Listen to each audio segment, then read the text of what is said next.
Olivera, I mean, a heck of a fighter. Just can you give us your impressions of that fight as a whole and his performance? Yeah, it was an incredible main event.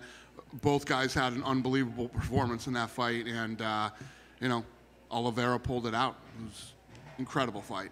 Yeah. Incredible first round. Amazing.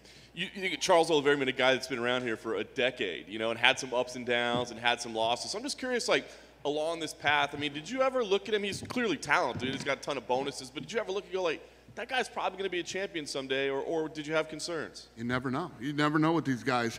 You never know what's gonna happen. I mean, this whole thing was based on timing. When you look at the timing of how this all played out, from Khabib's retirement to Conor losing to Poirier to a trilogy, you know, Chandler looking good in the Hooker fight, Chandler, you know, willing to do anything it took to fight anybody, and just all these things played out for this fight to happen tonight here in Houston, and it was an awesome main event. Yeah.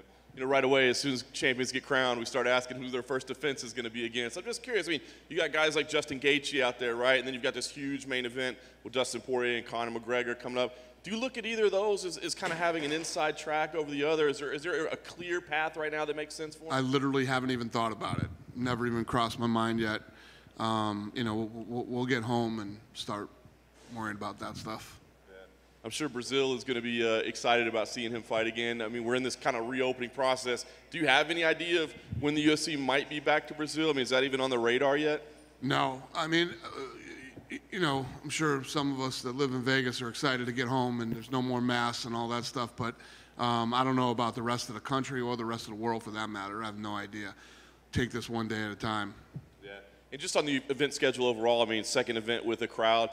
We know we got Arizona coming up, Vegas. Is there a move to start moving fight nights back to crowds as well, or are we still just pay-per-views now? Yeah, no. We're not even looking at fight nights. I mean, we didn't even have gates in our budget until October and November. So right now, to start trying to find places for fight nights, it just makes no sense. We'll stay at the cozy apex and do our thing for the rest of the year, I think. Nice. One name I didn't mention in that title mix is Beneil Dariush. I just want to ask you what you thought about his performance tonight and kind of where he stands. He's kind of been on the outside looking in, but he's got a heck of a run going on now. Yeah, you know, listen, he went in and he didn't do anything. He didn't do any favors in gaining any new fans tonight, but, you know, it was tough, a tough go against a fan favorite like Tony. He went in, did what he had to do to win, and you know, he'll get another fight now. You know, one of the top 5 guys.